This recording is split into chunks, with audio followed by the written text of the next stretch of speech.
Welcome to the Life, Legacy, and Leadership Podcast. Today's guest is Rachel Baud. Oh, yeah. So, Rachel, glad to have you on the podcast today. You. And just to let everybody know, who is Rachel? She is senior counselor of the Bay Bunkhouse. Bays for life. She's one of our team leads here at camp. So excited to talk about leadership with her. Yes. Talk about leading her girls, her theme for the summer, all that good stuff. Oh, yeah. How you got to Brookhill. Rachel is second generation Brookhill. Yes. So we're going to get into that. A lot of generations. Some people from the old school will remember her family. So we're going to get into that. But before we do, we're going to play a game. Okay. We got to start this thing off with a game. Brookhill game. Okay. Brookhill game. We're going to go three categories. Okay. Three categories. We're going to go camp songs. Okay. And it can be any songs, devos, Okay. whatever. And you don't have to choose a category. You can go between all three the whole time. Like you Got can be it. bouncing the whole time. But you Okay. got 30 seconds to name as many as you can. Okay. Camp songs, activities, Okay. and cabins. Activities like current ones and past ones? Yeah. Okay. It's all up for grabs because especially good. when you have the old school people on Yeah. here to have them do that. Okay, so you got 30 Perfect. seconds to go between songs, cabins, and activities. Okay. Are you ready? Oh, yeah. All right, you may begin. Libizons, Pintos, Galicinos, Chestnuts, Fillies, Roans, Blazers, Bays, Percherons, Thoroughbreds, Arabians, Palominos, Hackneys, Broncos, Buckskins, tennis, stunts and tumbling, AE track, horseback riding, field sports, fun swim, water rides, big lake, small lake, shenanigans. It's a happy day. 26. Unofficially 26. Oh, yeah. Let's see that leaderboard. Let's see where that puts her. That could... Oh, it So moved you close. one away from the top three. Oh, yes. Oh, my goodness. Okay. All right. Good job. you. Impressive. I Thank thought you. she's got a chance. She's got a chance. I mean, I can Anna, do Girls Hill all the way around, but Oh, yeah. I can't do Guys Hill around. Yeah, but you switched. That was pretty good. You switched Thank you. categories very well. And I thought, oh, this could. She got stuck there, but she had a chance at 27, 28. I thought she was going to move in the top three. Good try. Thank you. Thank you. All right. When did you get to camp?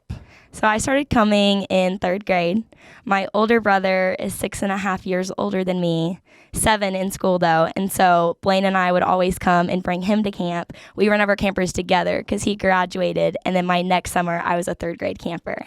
So we always came, bringing him, always wanted to come and get to come and the whole thing. So it was a really big deal when we were finally old enough to get to attend as well. What was his name? He didn't become a JC or anything? He did not. Will Baud. Will Baud. Okay. Yes. Sorry, Will. Okay. But your mom was a... Yes, my mom was a camper, so she and her sister grew up in Pine Bluff. I've never lived in Arkansas. We moved around Houston, Baton Rouge, Louisiana, overseas in Singapore, back to Houston. So some of our camper years, like we would come back to the States during the summer and come to camp. Wow. Yes.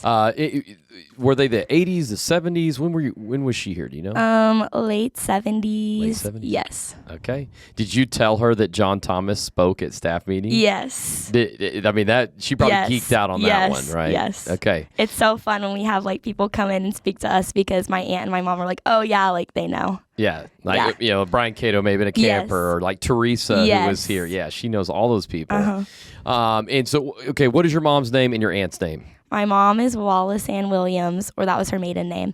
And then my aunt was Jimmy Beth Williams, and Okay. she was the senior counselor of the Lipizons. See, I've heard both those names. Yes. I've heard people say, oh, yeah, Jimmy Beth and Wallace Ann. Yes. You know, I've heard both of those names. So Yes. I know some people are going to be excited, to kind of hear that. And of course, Jimmy Beth's kids, Yes. she had 3. Yes, her oldest is Taylor, and then Lauren's the middle, and Brooke is the youngest. Okay. And Taylor and Brooke were on all summer staff. Oh, yeah. Taylor was a legend.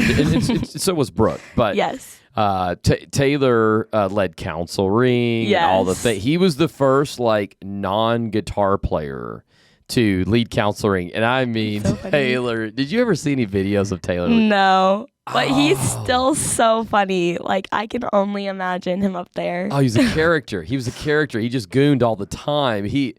I just wish we could have some of those videos because when he did Blind Man, he had the handheld mic. Right. And he would run to the back of council ring, and everybody would form like this line, right, where they were, and he would a tunnel, and he would run Insane. through the tunnels. I am no way, and doing that whole thing. Yes. And he had glasses on, like the aviators, and he was just, Getting after it. it was. Oh, that's so funny. I think he arrived in his life when that moment happened. So Yes. and so I've seen him a few times. Kids coming to camp or something. Yes, Judah, his oldest, has been to camp a couple summers. Okay, that's Yes. right. And then, of course, Brooke. Everybody loved Brooke. Yes. I mean, she was, and I think Taylor was a buckskin. Was Brooke a Bay? Brooke was a Bay. Did that influence you? Yes. So my first 2 summers, I was a Bay because I requested to be with Brooke. And so, ever since I was a young camper, I was always for sure, I want to be on staff. And then once I was on all summer and I was in AC my first summer, I loved doing that. And then I got a cabin my next summer. And then, it just worked out that I got the Bays. And I just remember calling Brooke and I was so excited. What did she say? Do you remember? Do you remember she just... She was so pumped. I want her to come back to camp so badly, come visit and come see everything. And I always show the kids all the other counselors that are over the door, their name tags, and we always go through that each week, and they love it. I love that. That's So you get here in the 3rd grade. You remember what cabin you were in? What counselor you had? Bays, Brooke, so 3rd grade and 4th grade. So you had Brooke. Oh yes, I was a camper in her cabin twice. Oh my gosh. Yes. So that would be your cousin. Yes. Oh, that is incredible. I'm sure somebody requested somebody on that one. Oh yes. That is amazing. I'm sure my mother-in-law Terry was probably doing a lot to do with it. Maybe it was Melissa or whatever, but I'm sure Jimmy Beth and what's your mom's name again? Wallace Ann. And Wallace Ann. Yeah, probably Jimmy Beth and Wallace Ann. But yes, they got the double names. They probably called and worked all that out. I love it. So you got in the Bays. All right. After that, can you name all of your cabins? I was in Bays, Palominos, Lipizans twice, Galicinos, and I'm trying to think what the last one was. Where you graduated from? I graduated from the Lipizans with Katie K. And I also had Corey Denny in the Lipizans. Yes. And I was also a Pinto. Who were you in with the Pintos? You remember? Kelly. Yes. She was amazing. You had some really good counselors. Yes. That is really good counselors. What do you remember about camp? What did camp do for you? What stood out to you? What did those counselors? Yes, the counselors, just the connection, and especially seeing the same counselors each summer and having them 4 activities in the cabin, all of those factors. And just connecting with them. Did you love the stories they told? Did you love the encouragements that they gave? All the good stuff? I just loved how fun they were and how easy they were to talk to, and how they just got up and would do whatever, spur of the moment. They would entertain. They were always entertaining. It was just super fun, very easy to hold a conversation, and you just learn so much from watching people do that. And how to do that. I loved being a JCT. I was the only graduate in my cabin, and there's either one other JCT or no other JCT. So it was a really young cabin my graduate year, and I loved it. I was oh, for sure. I want to be a JC the following year, and the whole thing. And that was with Katie K? Yes. I love that. Katie K's amazing. And then you decided, I guess, was there anything to even decide, or were you I'm going to become a JC? I'm going to become a JC. There wasn't no. It was for sure. Okay, so you just bleed Brookhill. Yes. So I love that. And then you did 2 summers as a JC. Yes. I remember that. Yes. I specifically remember you JCing wakeboarding. Yes. Yeah. So I remember you with did Jackson. that. And I remember talking with you and saying, hey, you think you would ever want to be all summer? And you were like, uh-huh. You're like, yep, I want to do that. Yes. And so, and then was there any even thought in your mind about being an AC? Were you like, no, I'm doing that. I'm writing in. Yeah, for sure. I was I remember my first summer I worked 2 weeks. It was week 1 and then week 6 I was in the kitchen. And then my second summer I worked 5 weeks. And week 1 I was in the Pintos with Maggie. And I remember sitting there talking to her, and I was I'm for sure writing in for all summer. And it was only week 1 at that point. I hadn't even had all of the other weeks, and I was for sure. Okay, like so riding Maggie in. was recruiting you even as a JC. Yes, Maggie was. Now Maggie's the head recruiter. Yes. And so, oh gosh, I love that. Turkey days, did you come to like turkey days and stuff? Yes, I only came to one turkey day as a camper because it was still the 3-day like one.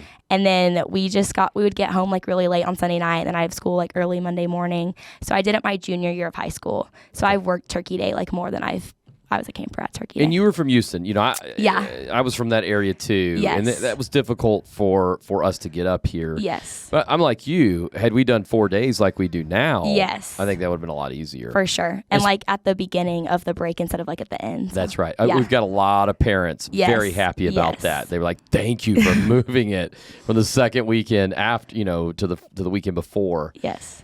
Thanksgiving, and I love that. Okay, so you did an AC summer. Did you learn a lot doing that? So much. Like my AC summer, I got to run a cabin a bunch, be an AC also. We went back and forth between support and cabin, did activities. Like it was a huge learning summer. Okay. Yeah. And then you decided, I want to run a bunkhouse. Yes. And you got the base. Yes. I love that. What have you learned leadership-wise? What has this experience taught you? What have you learned about, I don't know, running cabins or just your leadership in general? Because, I want to brag on you for a second because, Rachel, you're a killer leader. Well, thank you. You are a really, really good leader. Not only have you taken ownership of like the tennis activity, which you and I love to go out and volley and rally and do all that good stuff. But you're a leader there, but you're also a leader on the hill. I always see you on the weekends. The one thing that I noticed about you is you are always with the staff who you are leading. And I think that is so impressive because weekends, it can be tough because, you do want some me time. But I've just really seen you sacrifice and say, you know what, I am a team lead on staff, and I'm going to keep leading on the weekends. So that's something I have noticed in you. And so I just want to brag on you because it's just phenomenal. Thank you. It's something we talk about, LCs and us. Rachel is just out there killing it. What is something you've learned about through all this leadership training experience you've had? Definitely just like going with the flow. Like I'm a type 1 on the Enneagram. Coming into my AC summer, like wanted to have everything planned out, know what's happening. And then AC summer, like by week 2, it was I'm in this bunkhouse on this night, this one on this night, like just going everywhere, stepping in here and there and just like really learning. Like I don't have to know what's like upcoming. Like the Lord's equipping me and like I'm in this position for a reason. And so it's going to like work itself out and I don't need to worry about it and like be stressed about it because it's all going to be good like in the end. And just like leading people, how to coach people.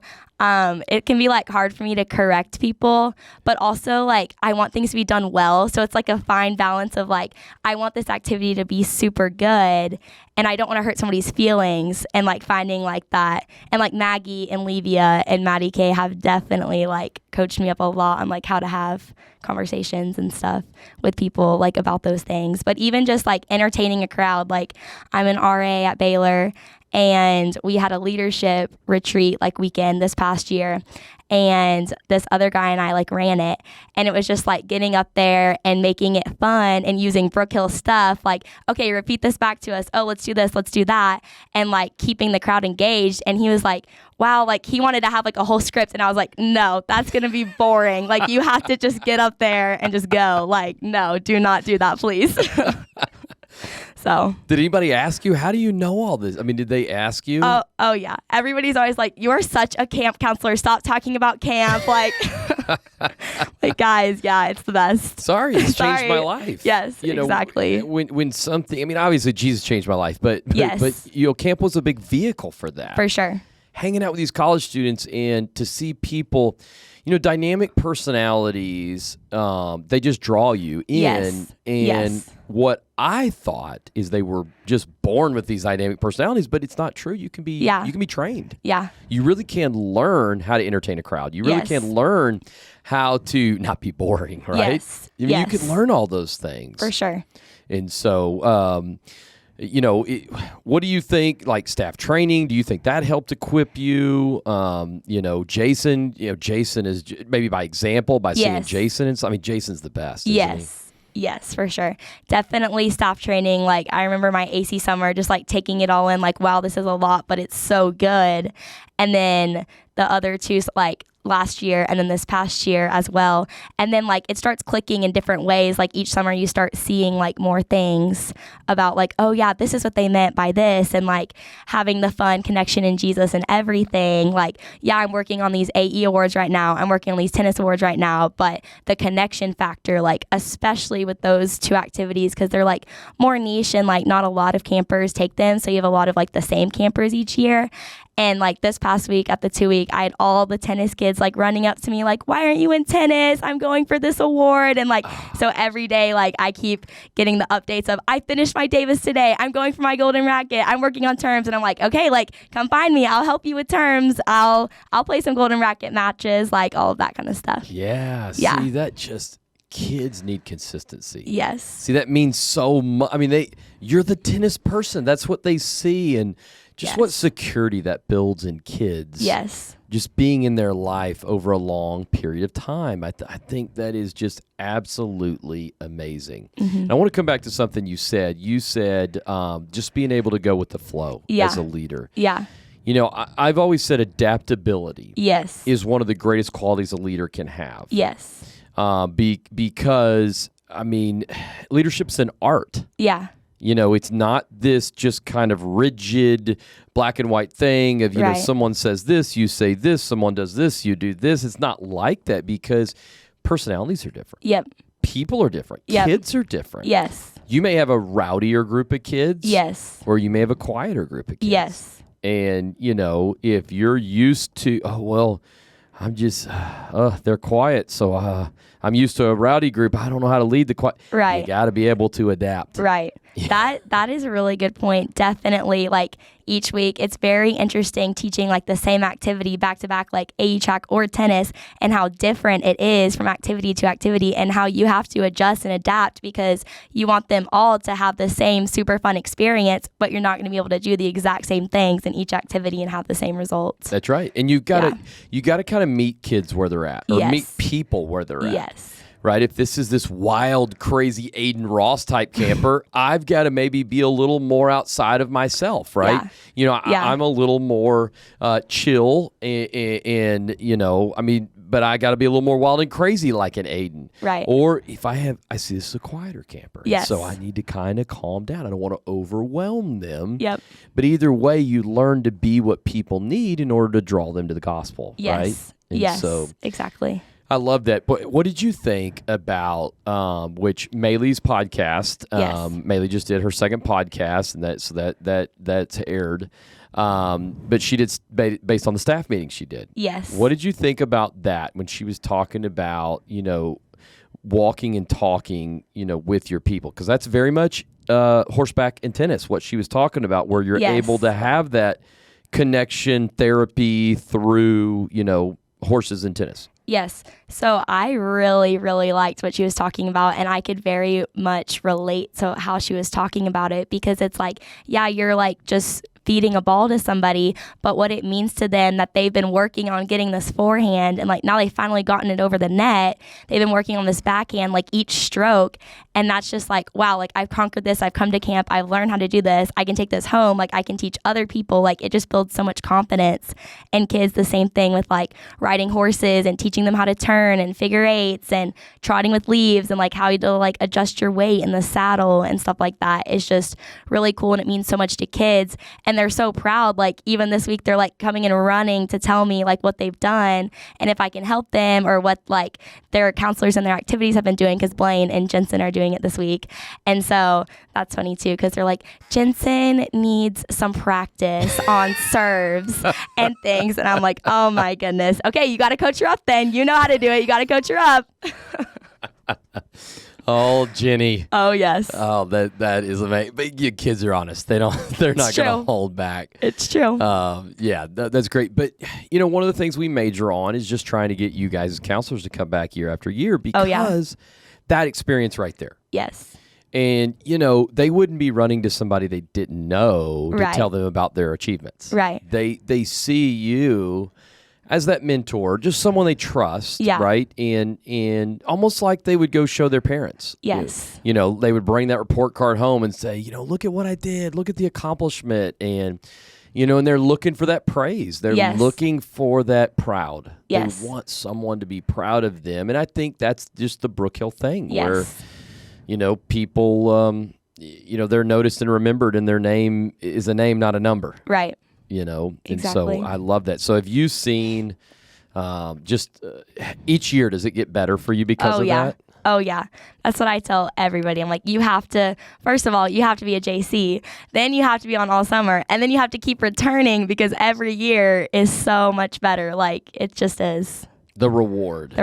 Yes. Yeah, it is just absolutely amazing. So what are you majoring in college? What is your goal? And where can you be proud? Where are you going to college? I go to Baylor. Oh, Baylor Bears, Sikkim Bears. That's right. I want to be an occupational therapist. Ooh.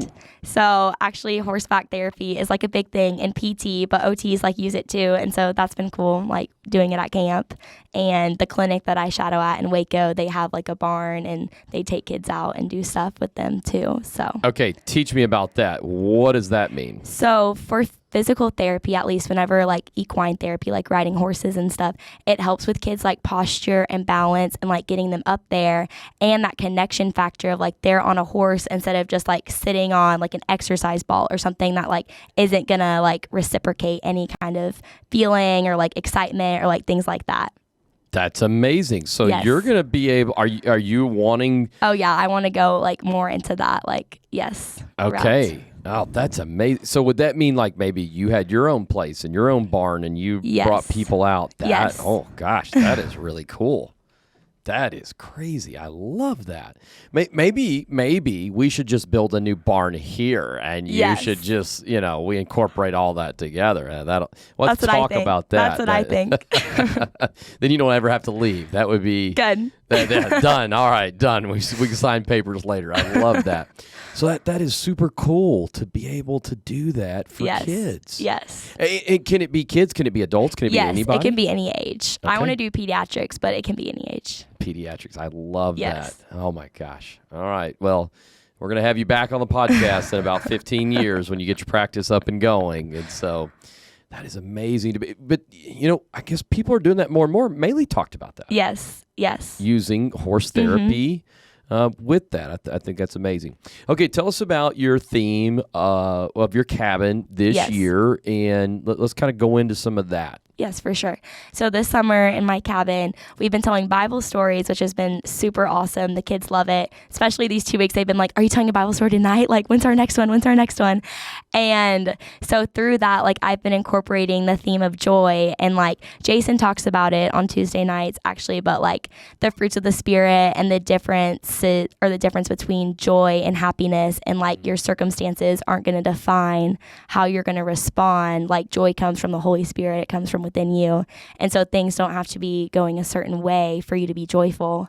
And then we look at like Joseph and Esther and Samson and how like they had joy in their circumstances and were like victors at the end of the story, and it didn't matter what was happening, but that they were leaning into the Lord and not focusing on themselves. I love that. It is so true. Everybody wants to be happy. Yeah. Everybody wants to be happy. I mean, nobody wants to be sad. Right. Bottom line. But, I think it can be confusing of where the source is. Yep. I got to have the latest and greatest thing. I got to Yep. have the right friends. Yep. My home life's got to be perfect. And so I think it's easy to go, well, I wish I had, they look happy. Yep. And so I wish I had what they had. Yes. I can't be happy unless I have what they have. Yes. So then it's not possible for Yep. me. And I would hope that Brookhill, that would be like our number one thing. We could teach people that it comes from within, not without. Yes. And that was Hetty's big thing. Is that Yes. kind of how you share that? Yes, exactly.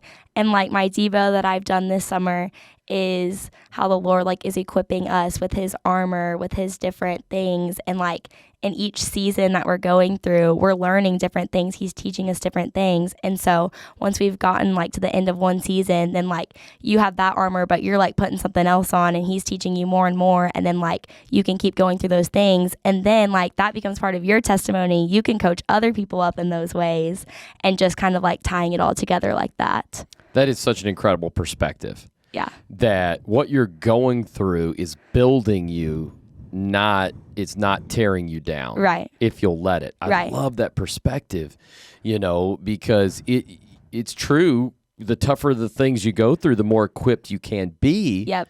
If you don't let it tear you down to be a victim. Yes. Right. Yes. Because it is easy. You can go either way. Yep. When you go through something difficult, you can be a victim and say, poor is me. And I'm not trying to simplify this or belittle this at all, but you really can get in a negative cycle. Yep. Instead of, I don't understand this, God. I'm frustrated by this. I'm hurting by this, but God, I trust you. Right.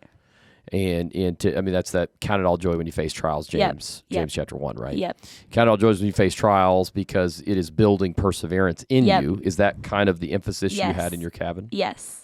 Okay. Persevering produces endurance, and testing and all those things are going to come. Like, obviously, when we're Christians, our lives are not just going to be magically easier. Like, the Bible promises trials, and like how you have joy in those trials and how you use that like as your testimony and to build like your faith stronger and to lead other people to Christ like through that. Because if you're going through something like super hard and then somebody from the outside is watching you, but like you're still leaning in the Lord, you're still trusting him, like you're still having that joy, then other people are going to look at you and be like, well, why? And like you're drawing people in just by your actions. Like, you don't even have to say anything.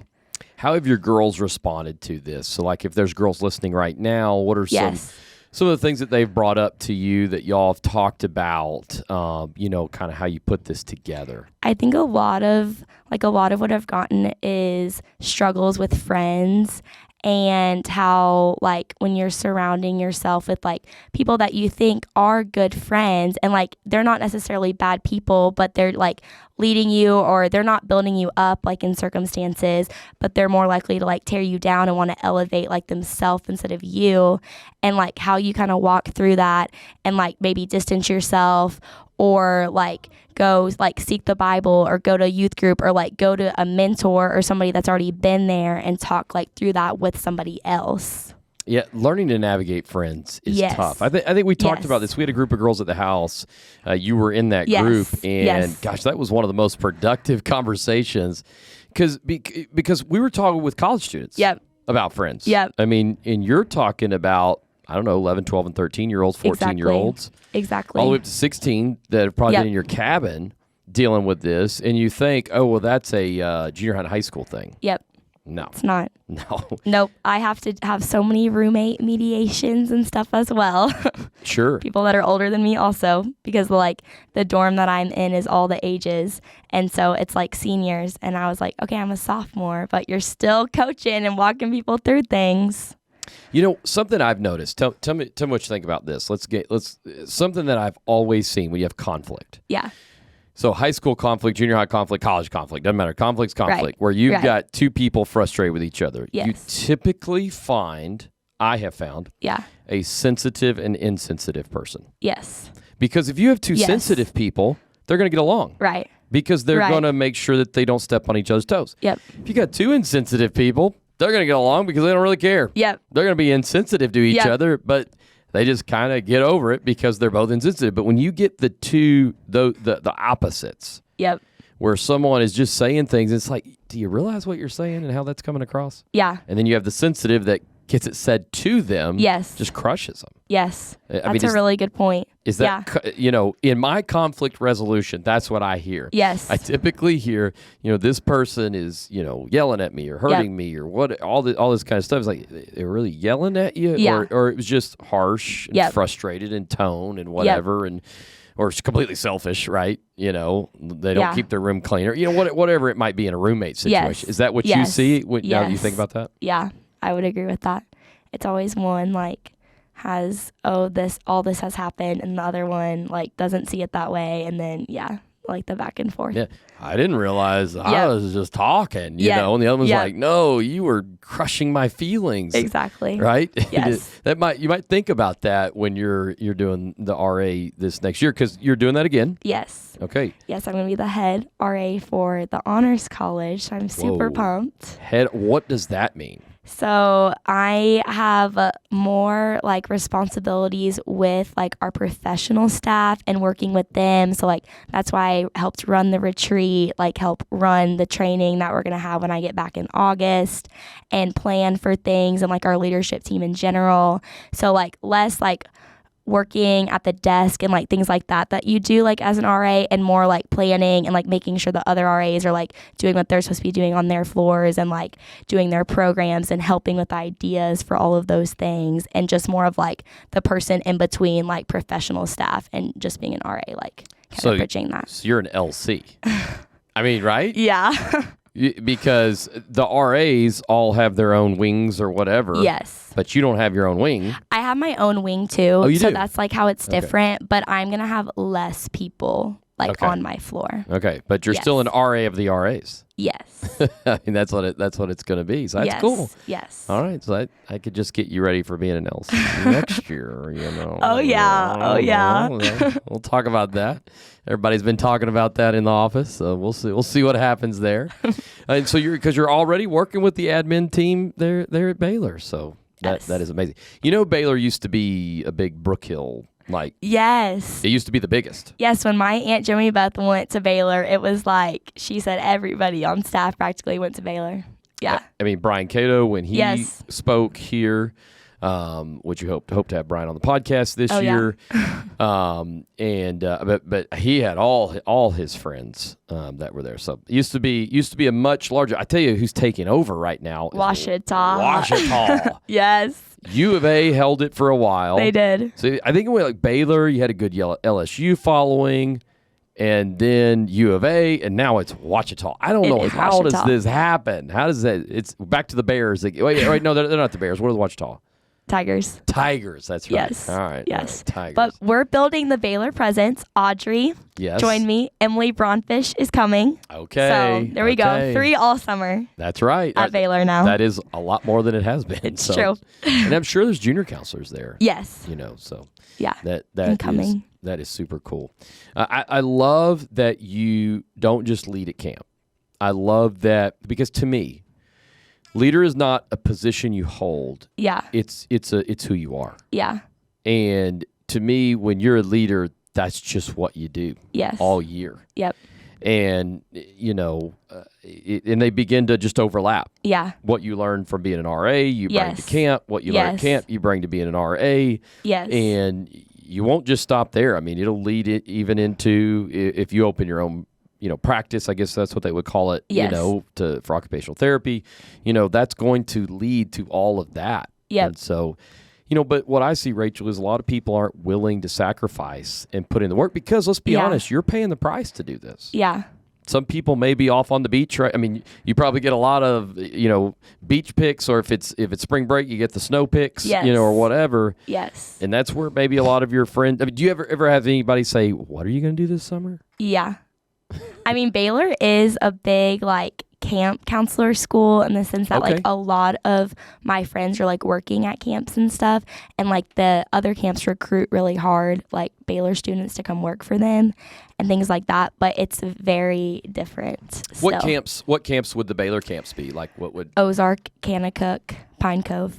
Okay. Ozark, Kanakuk, Pine Cove. The big, I call them the big three, right? Big three. Yeah. They've all texted me multiple times. And I always tell them, oh, thank you so much. I work at Brookhill Ranch every single time. Do they say, what's that? No, then they have somebody else like higher up text me. And then I'm like, I say the exact same thing. And then, yeah. They think, if the higher up, I'm like. You're like, you don't understand. I run that place. I love that. That's so fun. I wonder what they think when we're not on any of the campuses. No, I'm like, well, it's so. We don't go recruit. Yeah, no, exactly. I think it's so like strange whenever I have friends that have like never been a camper at any camp, and then they're like being a counselor, and I'm like, well, how do you even like? It doesn't mean the same thing to you. You haven't grown up like watching like Legacy or anything. You can't just step into something and have the same like effect of like working here. I do think that helps our culture. Yes. Because when everyone on staff, positive or negative, right? Like, and what I mean by that is like the experiences they had at camp, it if they've had a positive experience that helps Yep. them to be a better leader, or Yep. if they had a negative experience, not that their camp experience was negative, but maybe something over here they're like, maybe these people didn't realize how they were talking to me. Yep. So I'm going to realize when I'm talking to my JC or I'm talking to my campers, Yes.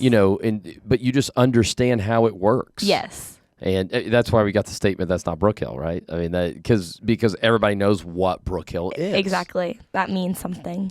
It does. And I don't know that I was necessarily a camp person, Yeah. but I was a Brookhill person, Yeah.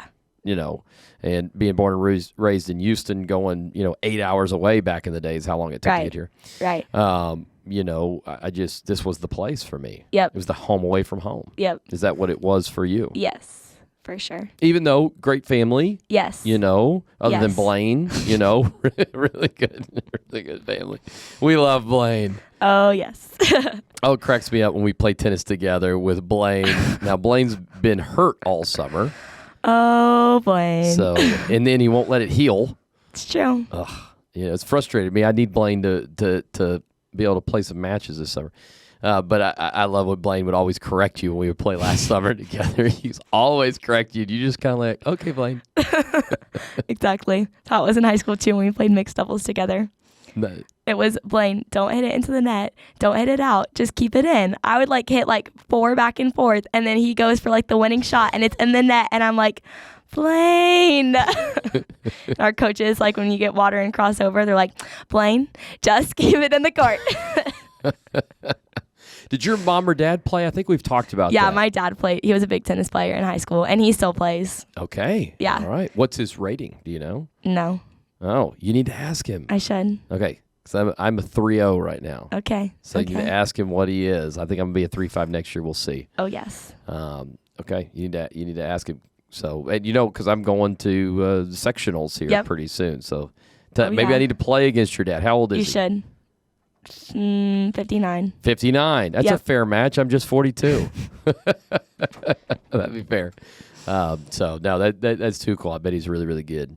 Because you and Blaine are both really, really good. Thank you. So you've had a great summer. Oh, yeah. Amazing summer. Oh, yeah. Another Best one yet. best one yet. Best one yet. I love your theme. What would you say to girls maybe listening to this? What would be your message to them going into the school year, or maybe in the middle of the school year? What would you say to them?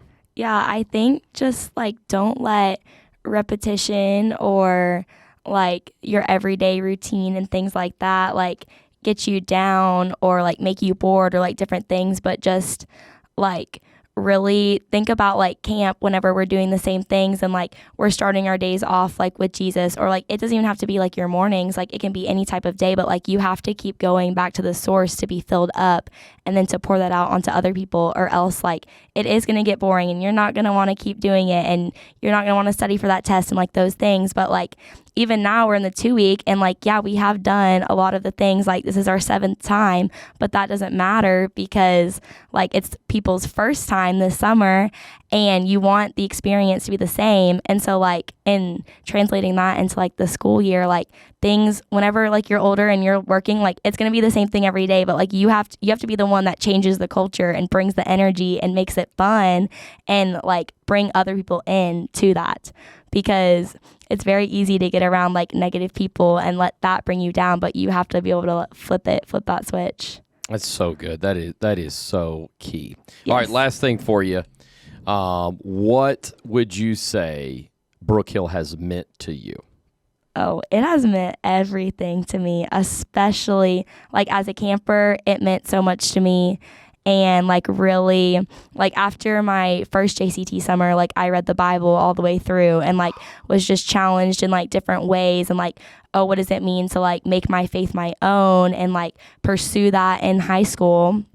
I went to a public school, all of that, a really big one. I played basketball and tennis in high school. I know what it's like to be around people that aren't seeking the same things that you are and how to try to change that culture and lead in those ways. And so, as a camper, it meant a lot to me that. And then, just being on staff, it has taught me so much leadership, strengthened my faith even more.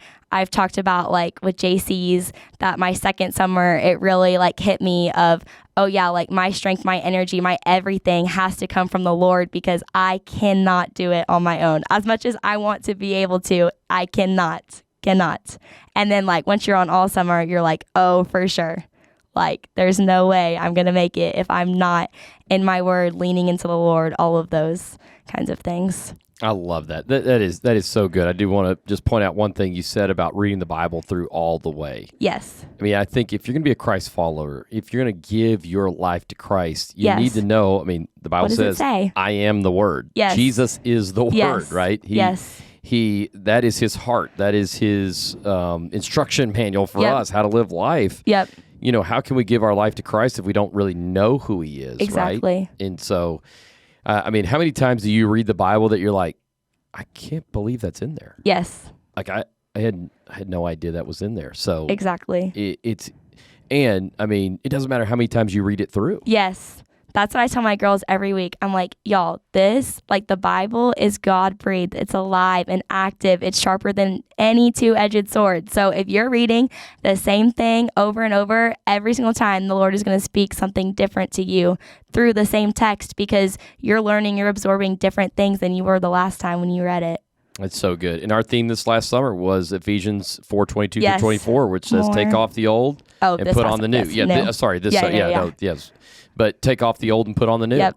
And, you know, when you're reading the Word, that helps big time Yes. with taking off the old and Yes. new because it's always new. Yep. It's always Fighting new. the thoughts of the flesh, not right. acting in your flesh. So good. So good. Rachel Baud on the podcast today. Thank you for being on here. Thank you for having me. You're an amazing leader. I know Thank that you. the girls and guys, even your tennis and AE people are going to be watching. So life, legacy, and leadership with Rachel Baud. Yes, thank you.